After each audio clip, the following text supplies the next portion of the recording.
everyone, and welcome to Council's last meeting of the term. And so, firstly, can I just call if there's any apologies for today? Looks like you're all here. Excellent.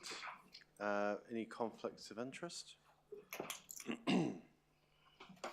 Firstly, a couple of acknowledgements.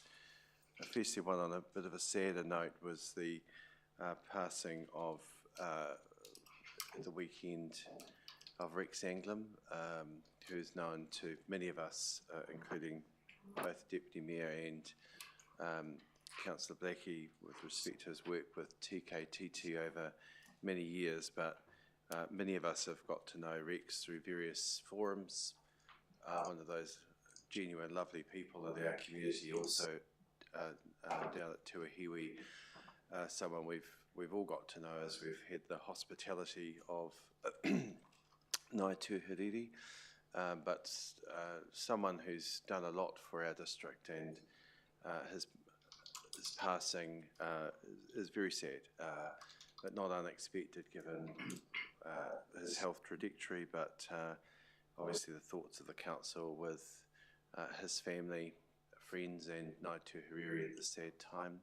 There is a tangi for him present, and the main service will be tomorrow. I think it's at 11, so we'll certainly be attending that to show our council's support, but also condolences to the family. So can I ask you all to stand a moment of silence?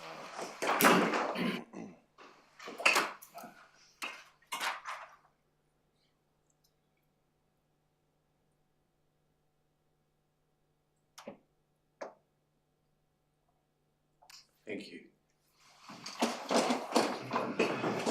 I should have noted also that Rex is the brother of our longest, I think he's our longest serving employee, one of our longest serving employee of TED, so who works in our water unit. So I forget how many years Ted's been there, but it's well over 45 because we gave him an acknowledgement a couple of years ago. So should have mentioned that as well. The other is just an acknowledgement of a major event that occurred last week, and our Chief Executive might be happy with me mentioning this, but he clocked over 40 years with us last Wednesday. So as I said to him at the time, he started when he was 5 with the organisation, but what a significant achievement it is, and for us as a council, just how lucky we are that we've got someone of his experience that sits in the role of Chief Executive, but also someone that's truly come through the organisation, starting through the pools to retraining and eventually being the finance manager, acting CEO, and our Chief Executive. I couldn't, and I don't think we all could be prouder of his achievements, but also that exceptional advice that he provides to all of us and that support. So Jeff, on behalf of the council, congratulations to you on that achievement. You've got many, many, many years ahead of you. Yes, indeed. So, but we look forward to your continued service. I think we could all acknowledge Jeff with a round of applause.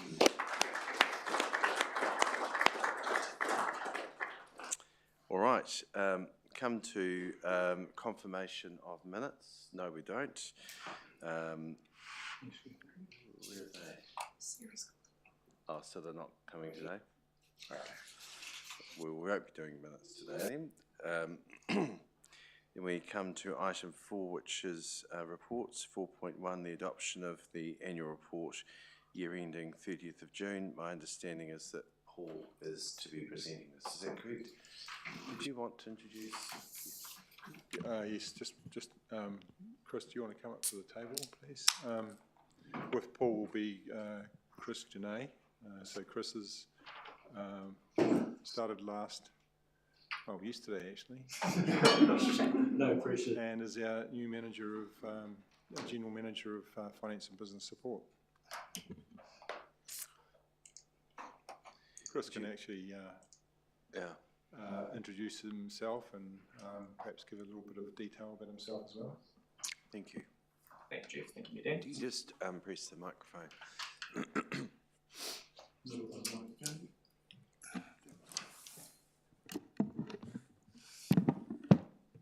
It actually fits within your area of responsibility, the microphone, so it's a task that Something to we look might into. just give to you, by the way.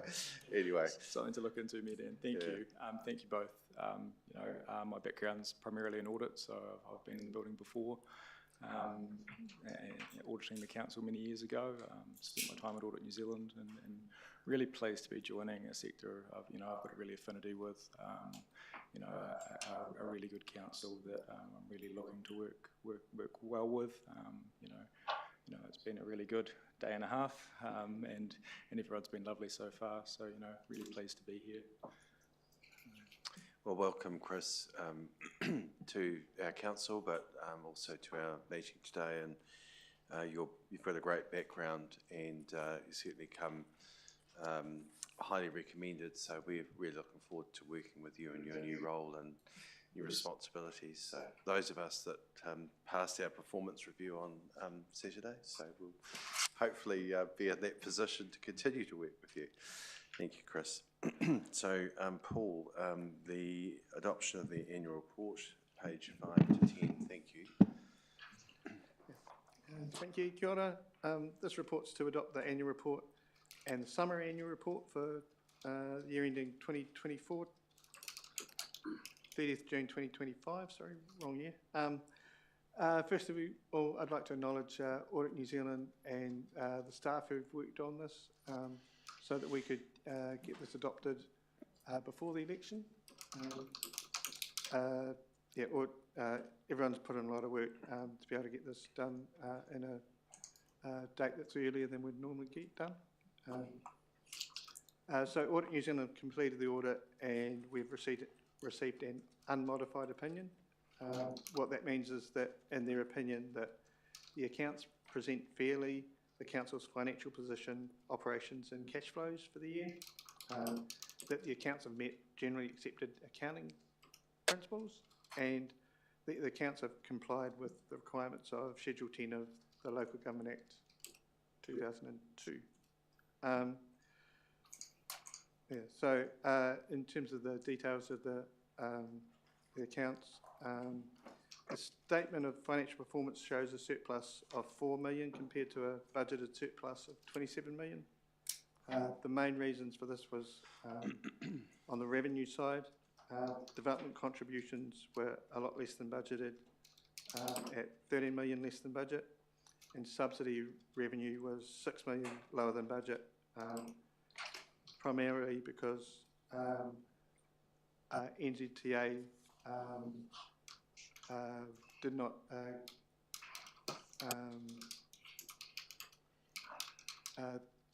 accept our program, and so we're as for the amount that we were hoping for. So the subsidy we received is less as a consequence. I'd also like to point to you the funding impact statement. The funding impact statement takes out a lot of the accounting adjustments, and in some ways shows the council's financial position better. So in the funding impact statement, the surplus from our operations was 12 million, and that was better than budget of 9 million and last year of 8 million. So what that means is that we're on track for an improving surplus from operations that we were planning to in the long-term plan. The financial funding impact statement also shows that there was 56 million spent on assets, and that that spending was funded from development contributions, subsidies, reserves and loans. At the end of June 25, the debt was 220 million, which was 16 million less than budgeted. The interest on that debt, we manage our interest costs by using interest rate swaps. So when we look at interest, we need to consider net interest. So the interest expense was 10.6 million, the interest revenue was 2.7 million, so our net interest for the year was 7.9 million, which was less than the budgeted net interest of 10.4 million. That was mostly because interest rates dropped a lot during the year, and also partly because we took on less debt than we had budgeted for. Is there any questions on the report? Thank you. Any questions, colleagues? No? So, question, Councillor Williams? The $13 million lower than budget from developers, does that bring an alarm that other councils apparently haven't been that kind of out in their forecasts? Does that mean we're having a problem with some of our developers and the growth in the area now?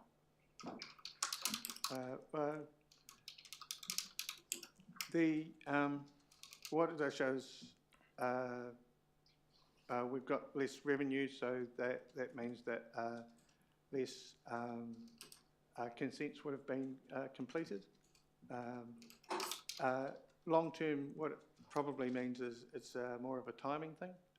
The way development contributions are calculated is that we look at the capital projects that we have for growth, divide it by the number of the amount of growth in the number of properties, and get a cost, a charge for development contributions per property.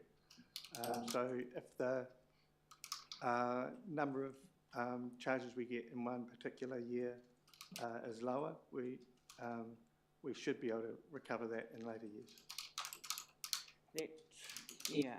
So because the development contributions are down, the consents are down, what I'm getting at, does that ring alarm bells because developers are continually doing their development around the whole area, and all of a sudden $13.4 million is quite a big drop in funds, so where I'm getting at, other councils haven't had that big drop, so it can't be just timing for our council, so are we What's your looking question, into, Councillor Williams, please? yeah, are we looking into the situation why the developers are possibly moving away from our area?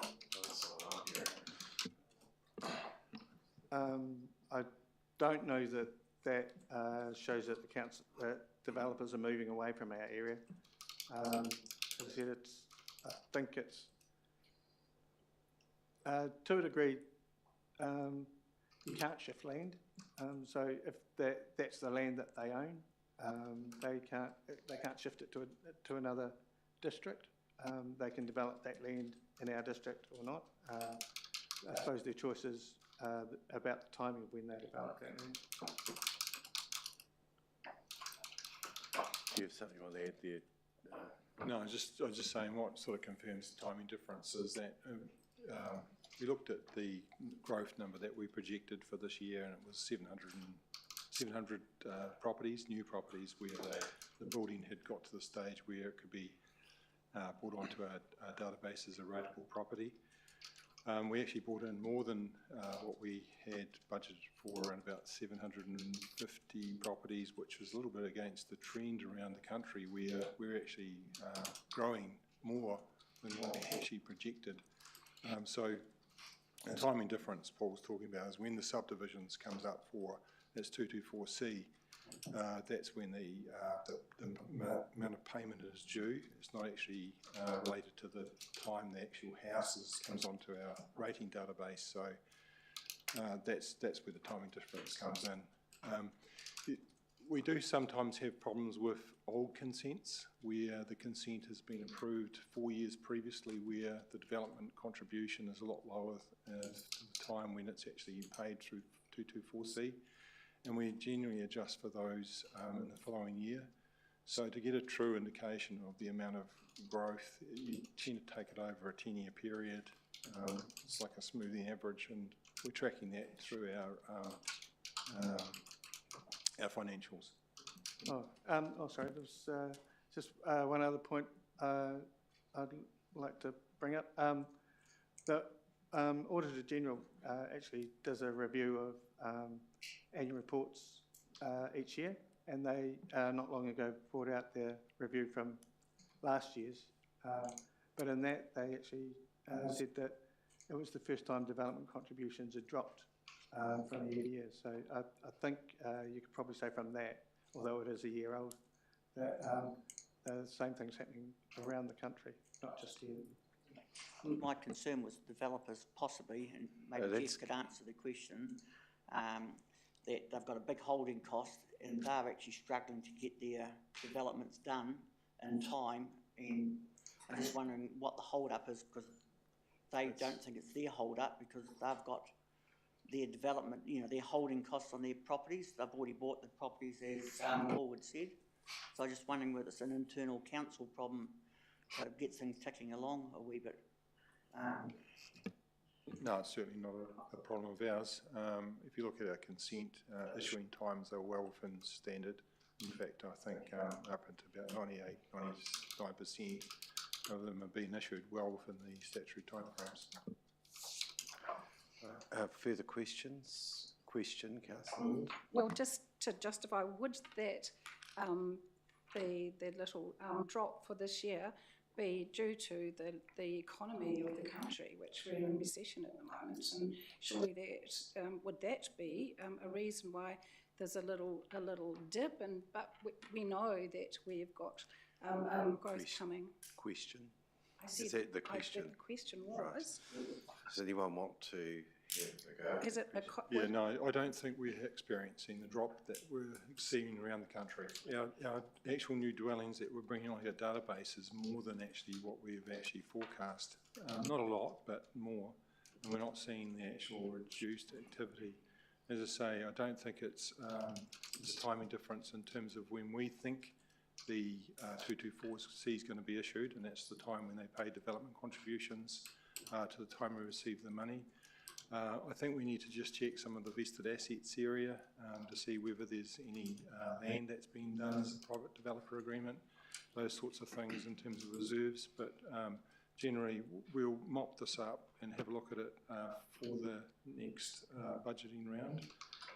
There's a lot of factors that are involved in the DC recognition, just like vested assets. If you look at vested assets, sometimes we can be out by tens of millions, and it's just a timing difference. When that asset is vested, it has to be vested before the 30th of June. Sometimes there's a development that's part way through, and we don't get that vested into the council ownership until the actual development's been completed. So I think in the main it's a combination of about 3 or 4 factors which we've just explained in terms of timing differences. It could be old resource consents that have been approved 4 years ago where we hold the development contribution at that value. But I think in the main, looking at the value that's sitting there, it's more the fact that the 224C and that land that's being developed at the moment hasn't come across to being approved. Councillor Fulton. Thank you, Mr Mayor. And Paul, if I draw your attention to the question for 4.7 financial limits, how would you describe that particular, I don't know whether you describe it as a trend, but the actual 2024 versus 2025 on a range of those parameters? We've had a community commentary about escalation of our lending and borrowing costs. In fact, it's gone the other way. So is there a trend that you can assign to it in recent years? Which direction are we travelling? It seems to be going down in terms of our gross interest paid on term debt, for instance, and other parameters. So those financial limits have all improved except for one, I think. Go back further in recent years, what trend are we on? Yeah, no, off the top of my head, I couldn't. I think one of the, and especially in terms of interest, I think the past year there was a significant drop in interest rates. So that's been one of the drivers for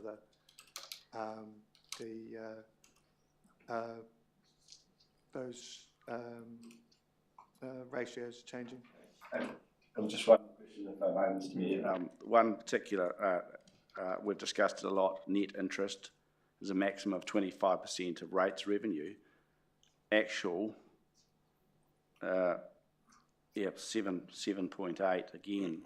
What would you describe that as a key sort of performance indicator for us? I'm not sure it's key, but it's certainly an important one. Because the council's business involved owning infrastructure, we're always going to be a borrower to enable that work on infrastructure. So managing our interest costs is an important financial key, and we've this year it's the percentage of interest compared to revenue has dropped. Yeah. Thank you. Thank you. I'm going to move from the chair the recommendation. Is someone prepared to second? Seconded, Councillor Ward. Firstly, just to say it's a privilege to move the adoption of the council's annual report, and I think we need to look more beyond just D, noting surpluses and financial accounting matters, and look at what the annual report actually contains. That it reports on the entire performance of this council and on behalf of our community. And I think when you look at it, to have unmodified opinions and those matters from Audit New Zealand goes to show that this council, as it always has under the stewardship over many, many years, has shown exemplary performance. And it's financial performance that we can be very proud of. We're not simply a business. We are actually in the delivery for our community. And our community is made up of so many constituent parts. It's all interlinked. And when we look at it as well with the external reviews that are undertaken of this council, we've been AA rated twice by the Local Government Excellence Program. We've had our financial performance held up on many occasions, including the recent review through when we made a decision to switch to Fitch, and that was a reluctant decision at the end of the day. We put Standard & Poor's on notice that we weren't happy with how they were regarding the whole of sector, and we had a meeting with the directors here on a number of occasions where we've put forward our view, and in the end they still came back and they looked at the entire sector as opposed to looking at individual performance of councils. Faced with also a significant saving in fee, which is a good thing for our community, we made the decision to switch to Fitch, who are the same rating agency that look after the government.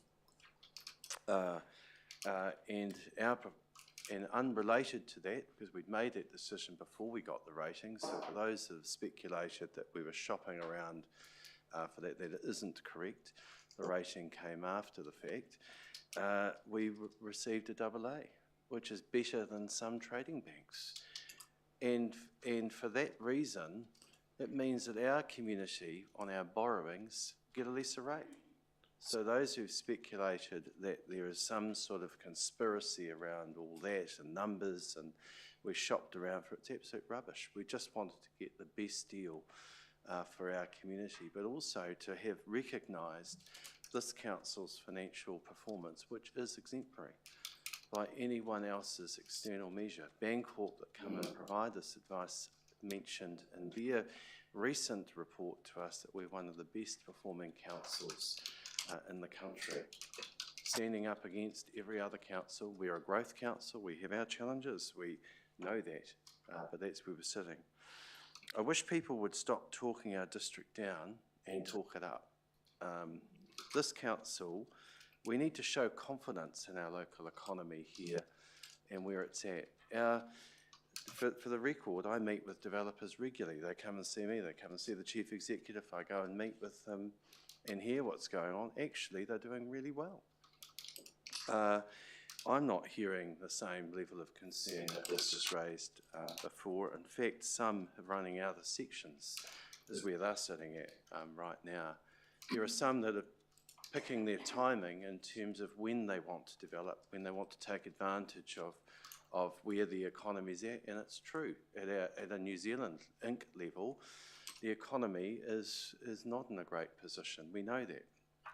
There's been some indicators there, but at a local level, here, we're actually outperforming the rest of the country. And unemployment statistics, you name it, all the measures, we're actually outperforming that because of this council's, not only our council, but our community, and all those that make it up. Real estate agents are telling me they can't get enough properties to sell. That's the reality. That's what I'm hearing from real estate agents at a local level. With the new district plan, between 14 to 17,000 sections coming online over the next 20 to 30 years, we've got plenty to keep the development community well and truly at full steam ahead. Developers like Infinity are telling me that they're looking to move their head office to our district. That's how much confidence they're showing here in our local economy. So suggestions otherwise just don't stack up to what I hear. And I'm hearing that by verifying that with the people on the ground that are doing the work. So, you know, let's start talking up where this district's at. I was just talking to some retailers up the street as I just wandered along, and they're starting to feel a bit more sunshine, coinciding with sunshine coming out, and where they're starting to see some things are starting to turn. No two ways about it, it's been a very difficult winter, but they're starting to see as we're coming into summer that our local economy, people are starting to spend again and starting to feel good about making that investment locally, and we need to talk that up. We need to make sure that people are getting that confidence from this council, and our annual report reflects where this community is on behalf of our community where we sit. So I really do urge you all to endorse this, and it would be great to show a unanimous vote today to show that confidence to our local community of the work that this council does each and every single day on behalf of our community. Councillor Ward, if you wish to speak. Mr. Mayor, I do reiterate what you have to say, and I have to say that I'm very proud to be part of this council and the decisions that we've made over in challenging times for the last 3 years, the positive decisions that we've made, keeping and progressing with our infrastructure and our well-being of our community moving forward. When you're a growth council, you do have to keep investing, you can't stop. Now is the time to invest, and it's really important that we do keep investing so that we don't fall behind. We are one of perhaps the most revered council, financially run council in the country. Big thanks to our CEO and our wonderful finance team who keep us on track, who look after us, give us great advice, and help us get through and assist us while we want to make decisions, the right decisions for our community. It's not only infrastructure, it is well-being as well. There's a lot that we have to do to look after the people of our community. And I'm determined, if I'm elected again, to continue to do and make those decisions. With the interest rates so low at the moment, this is the time that we should be investing and supporting our local contractors and our community to get jobs done. I have been privy to tender documents coming through, the Pegasus Community Centre for one, great support there. People really are sharpening their pens. It's a great time to do this work. And I will say, being in business for 53 years, inflation never stops. So now is the time to actually get things done. And I'm determined that we're going to continue to do so. So with that, I would like to say a big thank you to Jeff and to you, Paul, and the team for looking after us and guiding us through very difficult times, but keeping us moving forward and looking after our community and being one of the best councils in the country. And I get really upset when I hear people that just put us in with 6 or 7 councils that have not looked after these people, that have not invested in their communities, and now they're paying the price, and their rates are having to go sky high. We have been responsible right through from the earthquakes, right through. We have invested, so we're looking really, really good. And I will have to say to you that we're the only council in the country at this stage that by 2030 that our water rates will be down. And so I think that says a lot about how we've invested in our community in the past and will continue to do so as long as I'm around the table. So I will be, of course, supporting this, and thank you very much. Thanks, Councillor. Councillor Mealings? Thank you. In addition to endorsing what's just been said, I'd like to really point out here that we have complied more than favorably with all of our treasury limits and have improved on them since last year. For instance, one of the measures is gross interest paid on term debt will not exceed 15% of gross operating revenue. We only, actually in 2025, have only had a rate of 7.6%, and that's down from 8.4%, so that's less than half of what that policy is. Net debt as a percentage of operating revenue shall not exceed 250%. Now, we as a growth council could go up to 350%. We don't want to do that. We put a self-imposed limit at 250%, and we're only sitting at 135. And that is down from last year at 138. Net cash inflow from operating activities exceeds gross annual interest expense by 2 times, so that's another measure. So we need to have more than 2 times of our net cash inflow. We have 3.2 times, which is up from last year of 2.6. Net interest is a maximum of 25% of rates revenue, so that's the max that our policy allows. We're only 7.8%, which is down from 8.2%. Another green arrow up, looking good. Net debt as a percentage of total assets will not exceed 15%. We're only sitting at 6.5%. Liquidity ratio of greater than 110%. We're sitting at 164%, up from 149%. Those are all good things.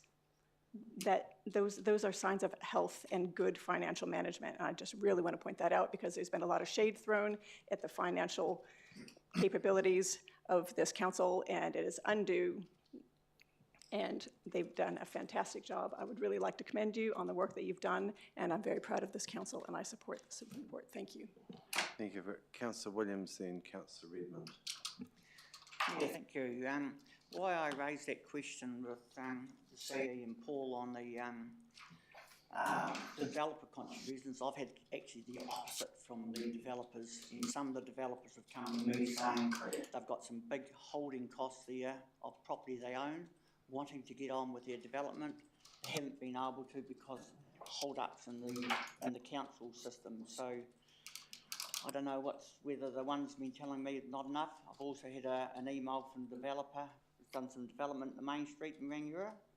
Said there's no way in the world I'll do more development in Rangiora because of the problems they're having with the council situation.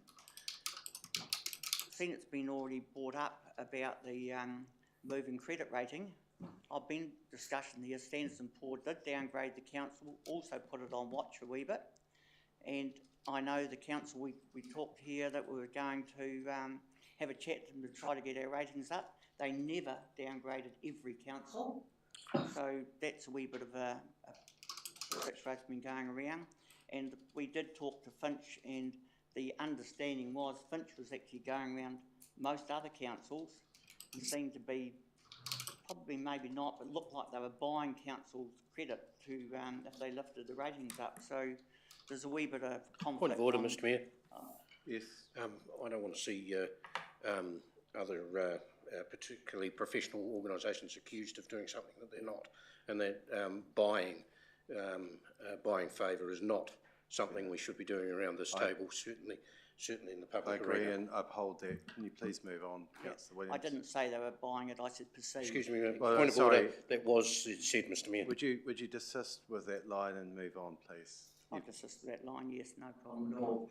And the other thing we need to realise is yes, the council's got plenty more credit there, but because you've got a credit card, you don't take it to the max, because if you get it to the max, you'll never get your credit back.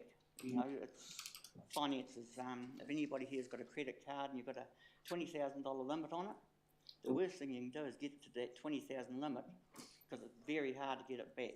So I rest my case there. I will be voting for this. Good, thank you.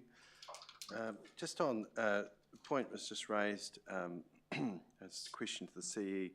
My understanding is that our council was included with a number of others that were downgraded at the time, right across, it was an industry, an organisation, local government wide. I just wonder if you would be able to comment to that, please, because I'd just like to have that point clear. My understanding it was 18 councils downgraded, and it basically related to the framework that they based their methodology on. The methodology which Standard & Poor's, we weren't put on negative watch, we were downgraded to AA minus, stable, with the view to do further work to improve that. Fitch, who is also quite a reputable credit agency, have a different methodology. They look at a council more outside of that framework and its ability to pay its debts according to that entity. And when we put the report to council, the report was based on the actual fee charging, not the actual ability to get a new credit rating. That didn't come through until some weeks after that approval was provided. So that's probably what I think. Thank you, that's very helpful, that clarification. Thank you. Councillor Redmond, followed by Fulton. Thank you, Mr Mayor. I too will be supporting the recommendation. I'd like to make 4 observations, however. Firstly, referring to the message from you, Mr Mayor, and the Chief Executive, I think it was a very good message and reflects the culture around this place.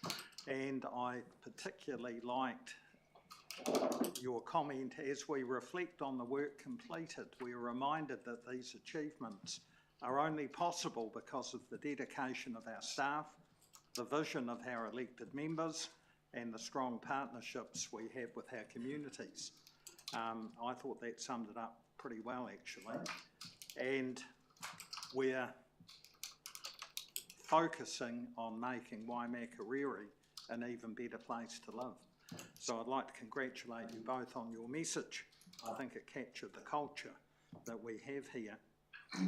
Secondly, the community is not a business. There are some unfavourable variances in the report, and I think in my mind that's related to the state of the economy and the level of NZTA co-funding we received, which was a reduction from what we'd actually requested. So it's not an internal issue. Thirdly, based on the annual report, I don't see that our finances are out of control, as some have been alleging. That's confirmed by the Audit Office report, and also, as you have referred to, Mr Mayor, the upgrade in our credit rating from AA minus to AA stable.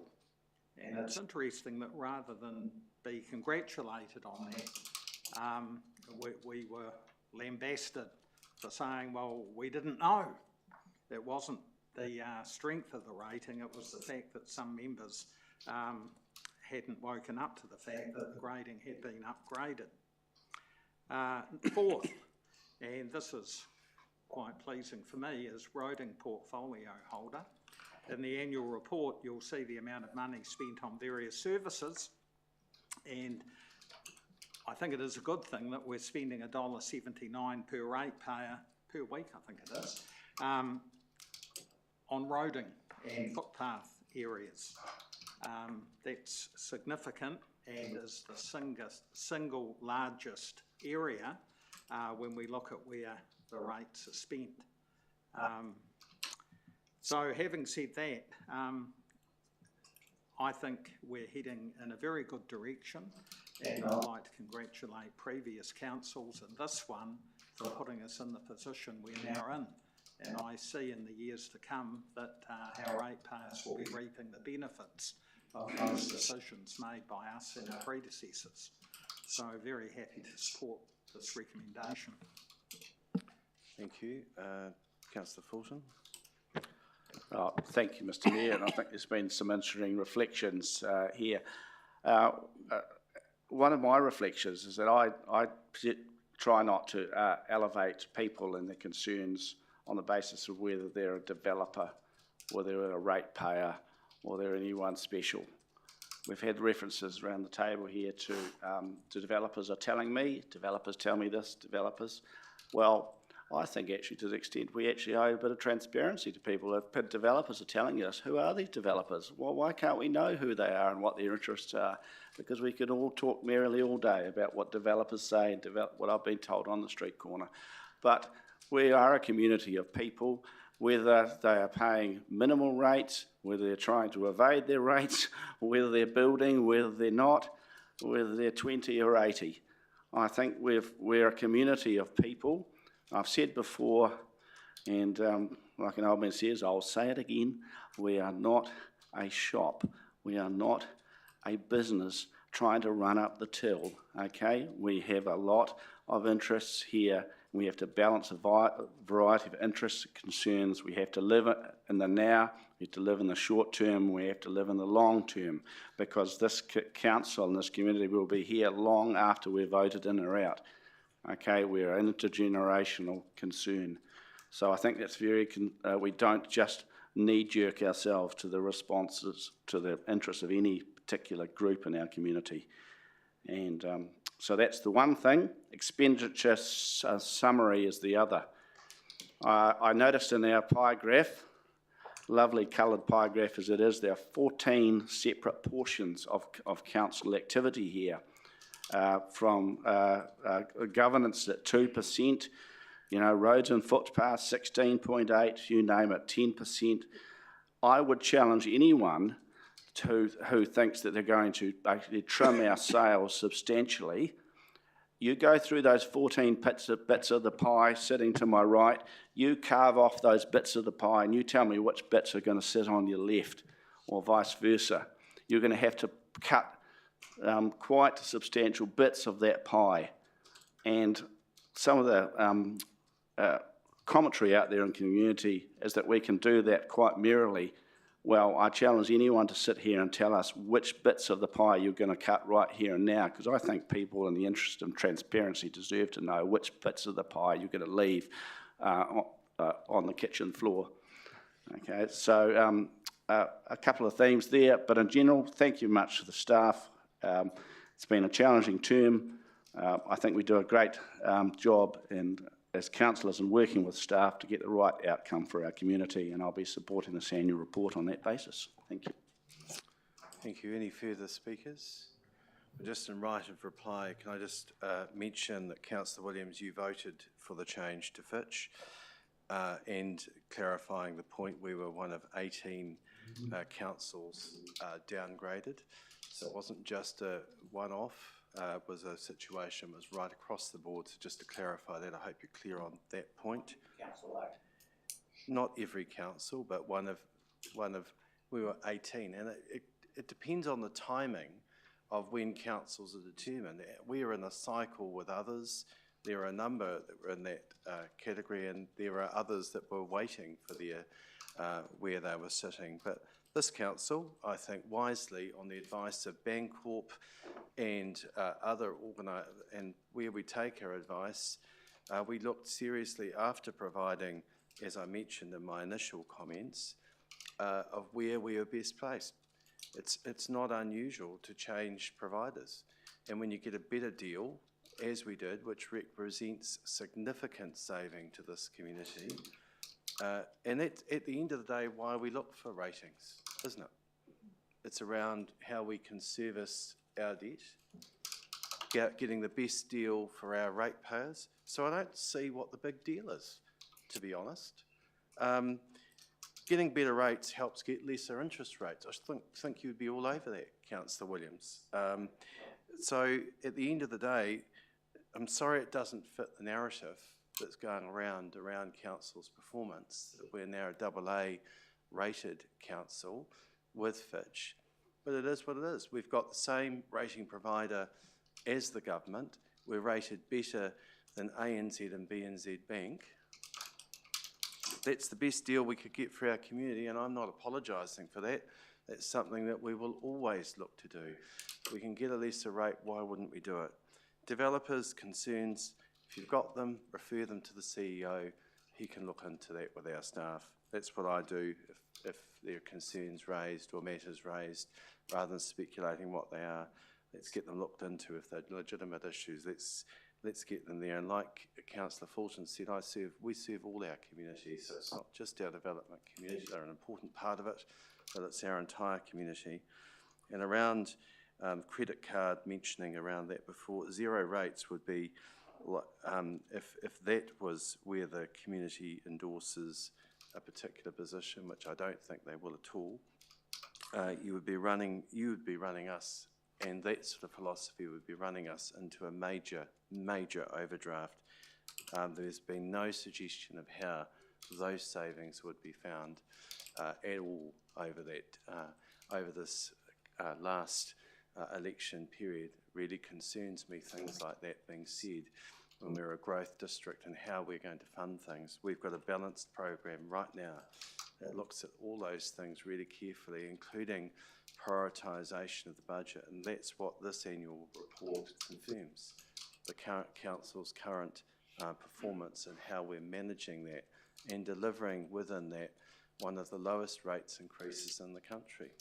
It's not to say that we're not out to find savings and efficiencies. Of course we all want those. We put them up all the time, and let's get them considered, balanced against what our community expects us to deliver. But zero rates and promises like that are false hope when there's no plan that goes alongside telling you how you're going to achieve that. I'm not opposed to us finding savings and getting our rates down. And the outer years where there are things in our budgets and our long-term plan that are contemplating other projects, that's only if we can afford them. It's like any budget and household budget. If you can't afford it, you don't do it. And that's the thing that this council always will do, is to make those decisions each and every single annual plan, each and every single long-term plan that we consult with our entire community on. So it's a program not just that we dream up, but it's one that we work in consultation with our community, and our staff work hard to deliver for our community. And with that, I would like to acknowledge our staff, thank them for the work.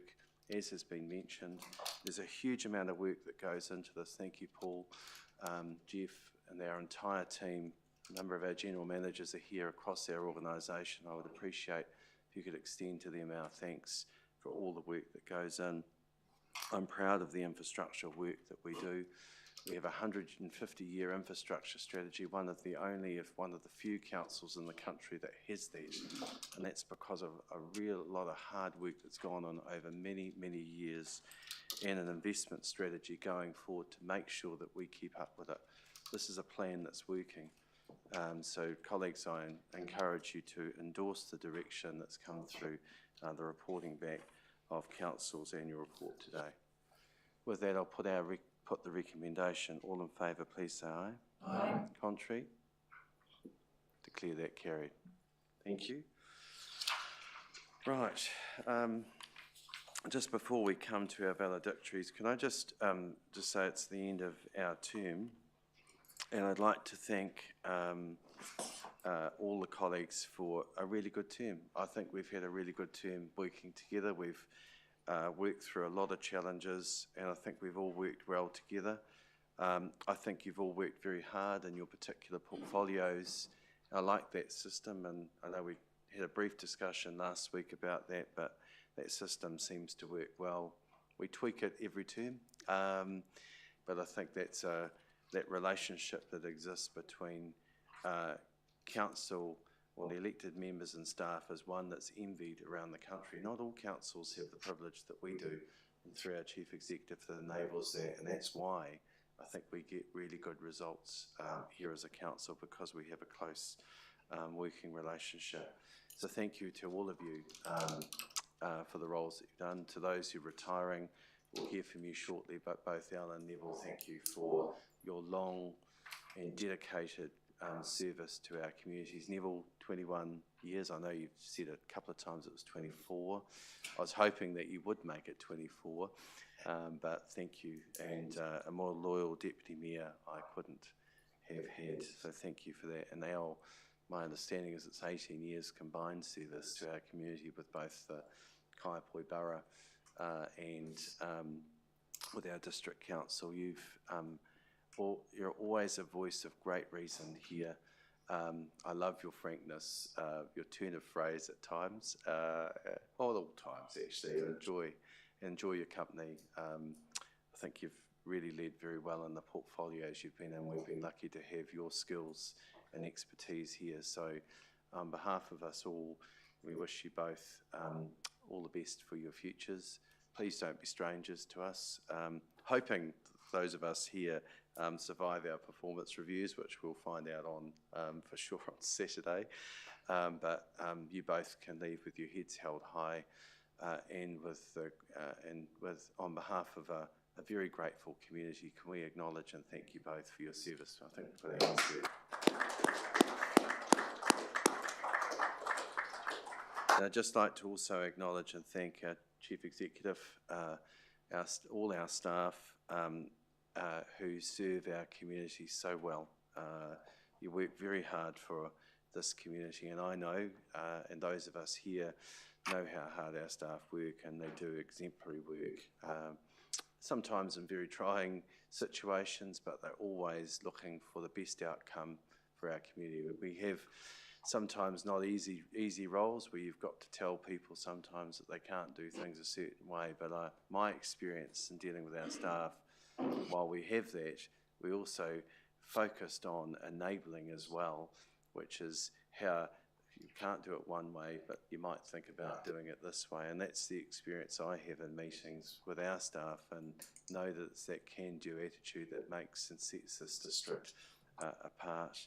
Can I especially thank our governance staff, Courtney here today, but all our staff, Tia,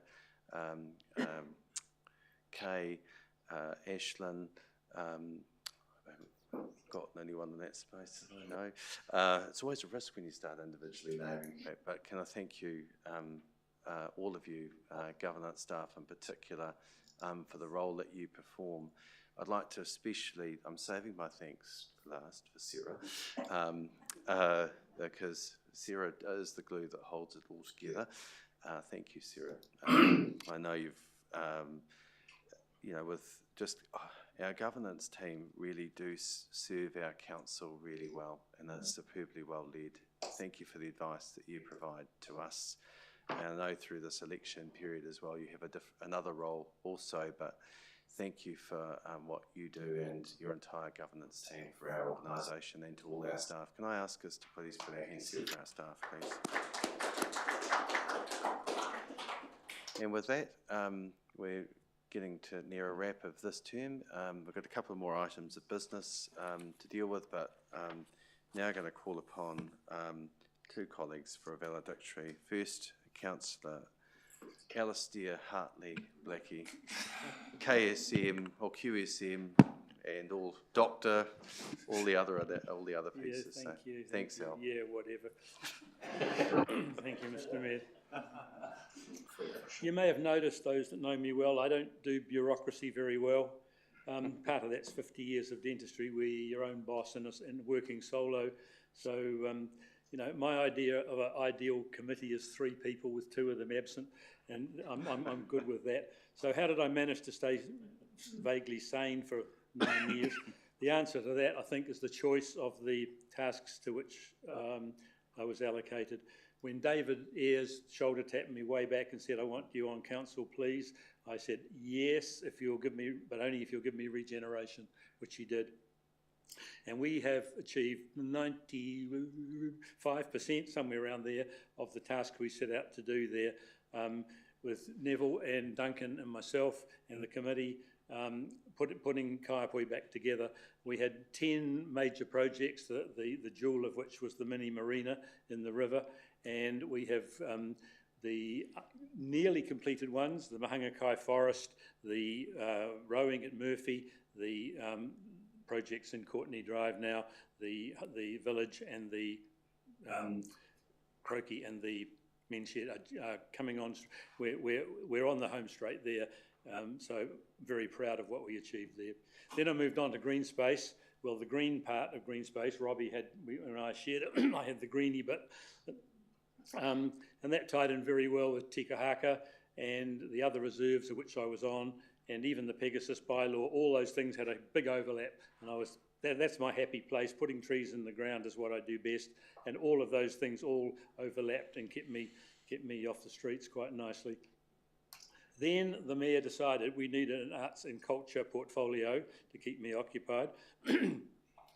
We sort of picked the wrong decade to put that into practice, because that type of thing relies heavily on donations and sponsorship and money coming in, and since during COVID and since COVID, it hasn't really.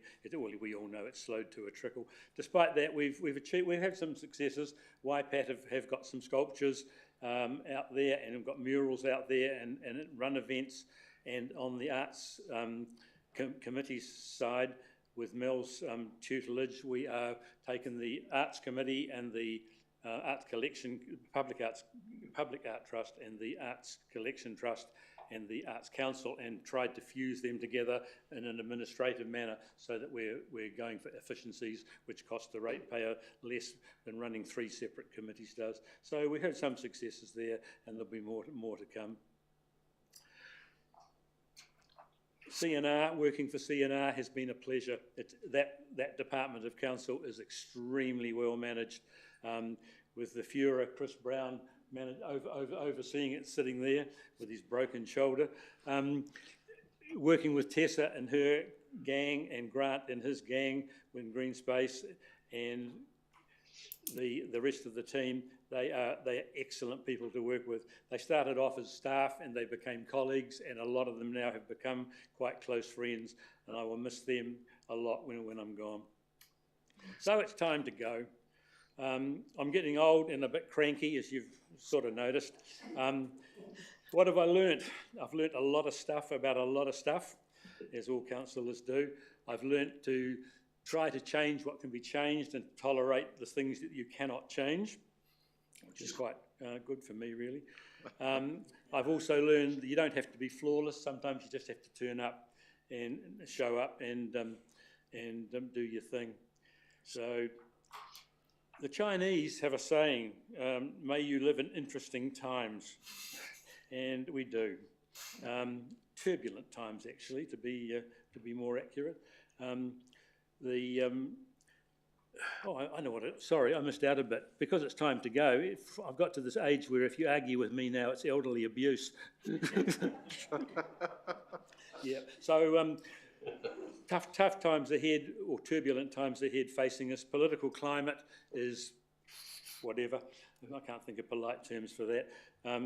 Financial climate is shaky. And then, of course, the toxicity and the anger that's out there, we have to put up with that. It's unfortunate, but it's there. And so you put those 3 together, it's going to be a challenging term. I wish you all well. But again, hey, no pressure, no diamonds. I'm sure you'll all cope extremely well. So to quote my favourite Scottish philosopher, Thomas Carlyle, 200 years ago, he'd figured out most of this stuff, when he said, our main business is not to see what lies dimly at a distance, but to do what lies clearly at hand. And that feeds quite nicely into my philosophy in the years I've been in council. Focus on the annual plan. The long-term plan is a wish list, and beyond 10 years out, well, if you want to make God laugh, show him your plans, as the saying goes. So, yeah. Work with pride on what's in front of you has always been my mantra, and I hope I've achieved that. So go well, friends. Thank you all for your support, and I will not be that far away. Thank you. Thanks, Al.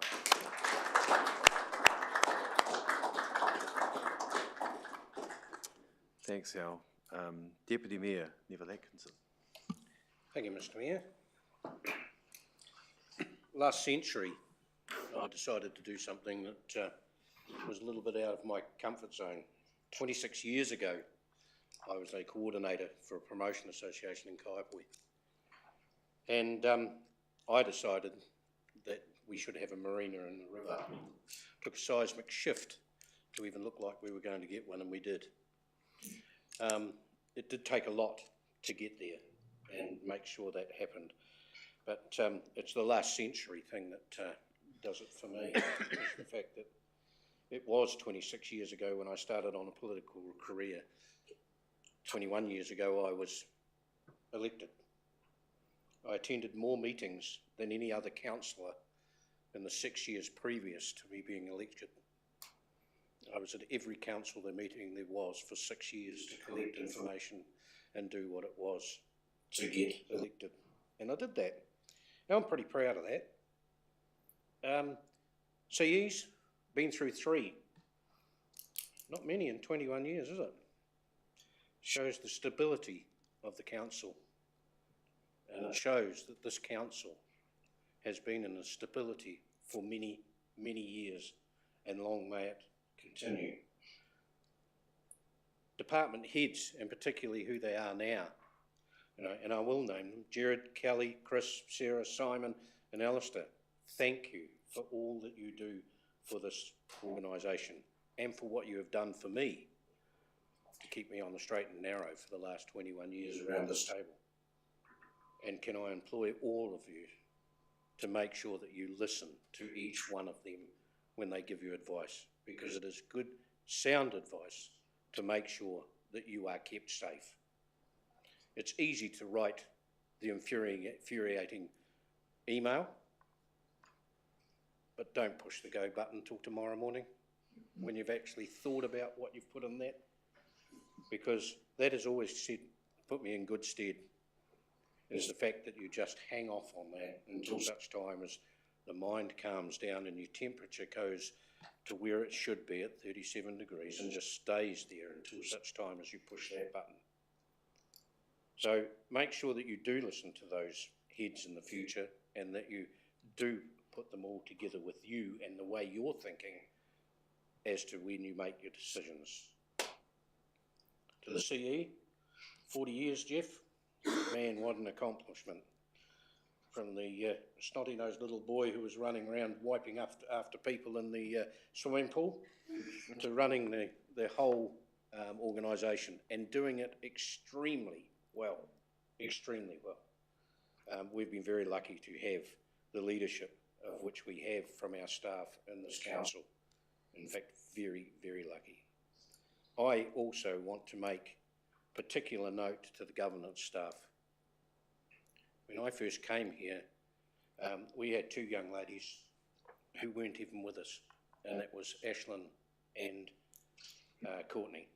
And I've watched both of those young ladies turn into wonderful, wonderful young women who look after us here and that do an extremely good job. I'm very proud that this organisation takes young people and actually turns them into people that can really have a future within a local government situation. Adrian, thank you for coming along.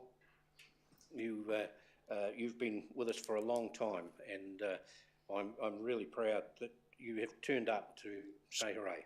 Thank you. And Sarah, I know that we get into a bit of trouble every now and again. We certainly have that banter. In fact, I haven't stopped. I wound Sarah up this morning and walked away from it again with her with quite hypertension.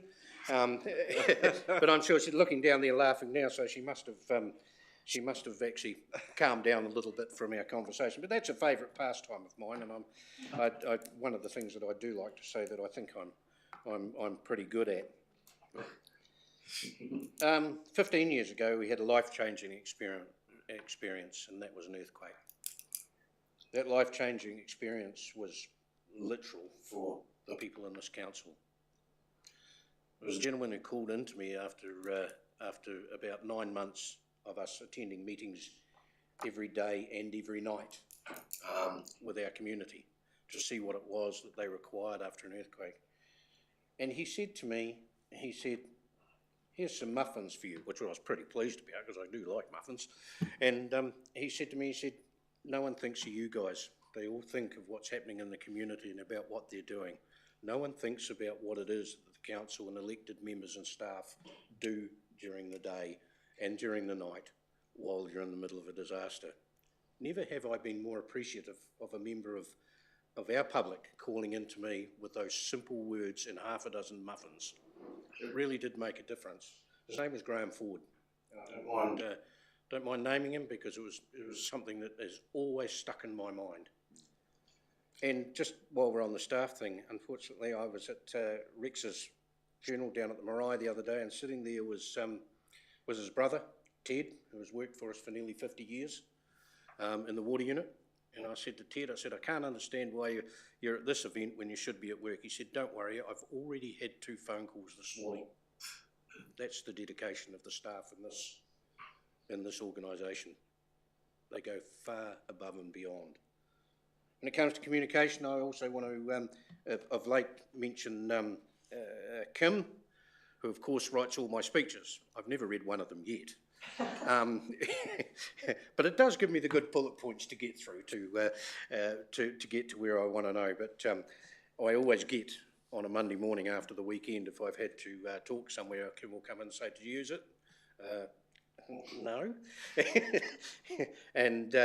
But thank you, Kim, for all you've done for me in the speech line of this work, because it's extremely important when you're delivering messages to the community. Well, there's many things that I would like to mention, but I've been a member and a chair of every standing committee in this organisation. All of our managers have been of the same calibre, extremely capable with extremely good advice. Some highlights for me: a property committee, which I've been harping on about for a wee while, and Dan eventually said, yes, let's get that going. And we put that in place about 2.5 years ago, I think it is, that we put that in place, and we've taken that somewhere. And I hope that next term that could almost turn into a standing committee, and that is something that needs to be really worked on in this council around the property, speeding things up. Look, I don't need to go into that. All of those sorts of things that we need to move on. TKT, absolute highlight for me. I enjoy that. I particularly have enjoyed it even more now that Al's the chair there, and working with Al on that. GCP, the Greater Christchurch Partnership, something that I hold pretty dear to my heart. Even if there's to be a change in that, can I encourage you to make sure that Greater Christchurch Partnership stays, even if it's only for the networking reasons, to mix with your peers between Selwyn, Christchurch and here is extremely important, and learn what each other's doing. So another highlight for me is citizenships. That's a place that I really feel comfortable and absolutely love doing, and I know Dan is exactly the same and enjoys that particular part of the job, to welcome people into New Zealand, what they do. Regeneration, Al sort of touched on that before, and being part of that hearings committee, and also along with David Ears and Al and the team. I mentioned Benisha Smith from Treasury in Parliament. That was a particularly big learning curve, and really hard times listening to people and what happened to them during the earthquake and where they thought they were going. I can remember Robin Wallace standing in my lounge, both of us in tears, saying, where do we go now? First of all, it was a week and we'll be right, we'll know exactly where we're going. And then that became a month, and that became a year, then that became 10 years before we knew where we were going and how we were going to fix it. And it really did make a difference in many, many people's lives, that earthquake. And it really did reinvent Kaiapoi into a different place than it was before, and Rangiora to a certain degree, even though it still had its main street, if you like, at the time, but it right round our district. And I thank the district for making sure that the earthquake determined this district. We had a thing in this district called Kaiapoi and Rangiora, which used to occupy a bit of our time. It used to be between rugby teams once and league teams, but it became between Kaiapoi councillors and Rangiora councillors for some time. Most of it was in jest, but unfortunately some people took it as literally and thought there was a big rivalry there for money, as opposed to rivalry there from the point of view of just, you know, them and us, and no different to New Zealand and Australia. And I'm pleased to say that what was done through the earthquake broke that down and sent it away. It absolutely fixed that problem. We don't have that anymore. That's gone. So I think that that's absolutely great. A couple of other things. 3 waters. Wow, what an exercise. The water done well. And this council can be extremely proud of where it landed on that. The fact that the model that was designed by C4LD is the model that it became. And that's what we followed, and that's what we did. We now we'll have our independent unit within this council in control for the people of this district. What an achievement, absolute achievement. The health hub, again, something that probably would not have happened. It's a highlight for me, it happened. But we stepped up and we took that on, and they are now building it. What a great achievement. Main Power Stadium. People always thought I've never voted for the Main Power Stadium up until the last minute because of the money. It had nothing to do with it. The reason that I didn't vote for it was I've always maintained that I don't believe it was a big enough building. Planned at the initial stages was next to 2 courts in there, and I believed we should have been building that when we built that stadium. And have a look at it today. Boy, do we need them. Go down the car park and just have a look at lunchtime and see what, although we're probably past lunchtime, aren't we? Just have a look there and see how many people are there. Amazing, amazing thing that's happened. To come, and the last bit that I really want to see happen, and I would like to see that happen, you know, very early in the new year, is the Kaiapoi Bridge and the balustrades. That's important to me to finish off that regeneration area in which we were planning around that whole marina area, and to complete that would just make a huge difference. To all of you, councillors today and those that have been before, what a great bunch of people who work together. No matter about our differences, we work together to try and achieve the best thing we can for our communities. And I do believe we've done that. Not very often do you get 100% agreement on anything. You know, someone won't like it, but we genuinely try to work and make sure that our communities are pleased when we do things that we try to do. So, you know, you all, and thank you so much for your comradeship, your advice, all of those things that happen around this table. Sometimes asked a simple question, you give a simple answer, but boy, what a difference it makes when you're making decisions. And please keep it up, you know, please make sure that you talk to each other and that you don't get into the scraps like they do in other councils, where they head off to the back room and, you know, sit down on the toilet and cry for 3 hours before they come back out of the room, you know. Please make sure that you still work together and make sure that things happen properly. You got your challenges coming, the airport being one. 2 regrets in in the time that I've been around council. One is the airport. It was never solved, and this council needs to go as hard as it possibly can to make sure that Kaipoi can continue to build. Right at the present time, after Christmas, if things go the way the airport want it, there will be no growth in Kaipoi at all without a plan. You need to make sure around this council that that happens.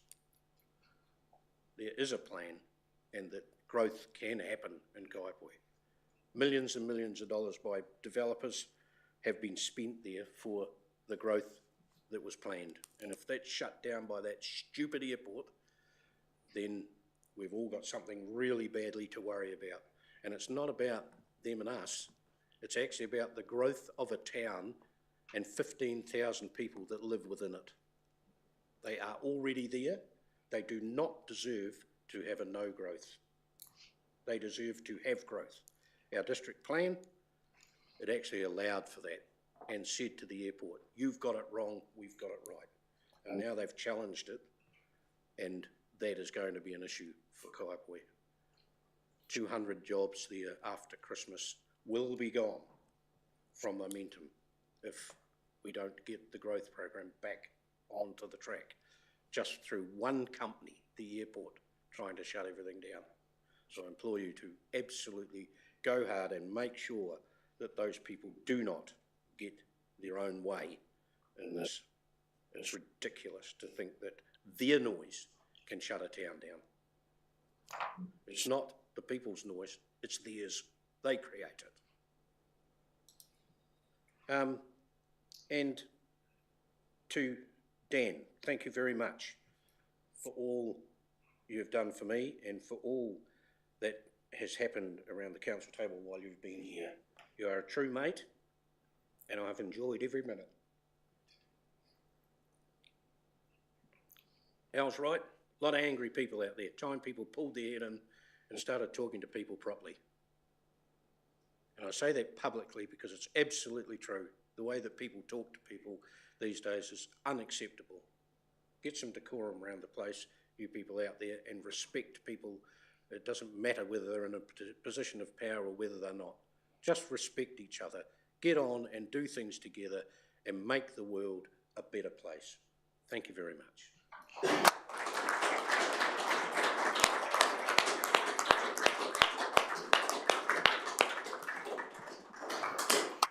Acknowledge our colleagues.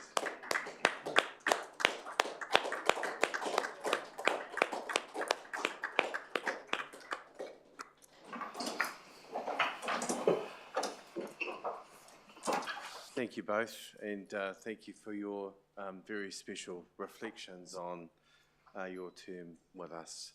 I should have, one thing it prompted me is I should have acknowledged our comm staff also. So thank you, Alistair, Kim, and all the team. They're the ones that I work most closely with here, and I couldn't do what we do without their effective support. So thank you both and the wider team for all that you do. I also would like to acknowledge our EAs and our organisation also. I should have mentioned we couldn't do without our key support staff that help and keep this organisation functioning, keep us in line. They try very hard, well my EA does with Neville and myself, and I think it was very wise of Neville to indicate Kim, because she does write a good speech, even if you don't use it. But it's there and it gives you the comfort, right? So, well acknowledged. All right, everyone. With that, we've come to the end of our open part of our agenda. I'll move from the chair that we go into matters considered with the public excluded. Deputy Mayor, would you like to second that? And that's for the reasons. Thank you, Adrian, for being here. We appreciate it.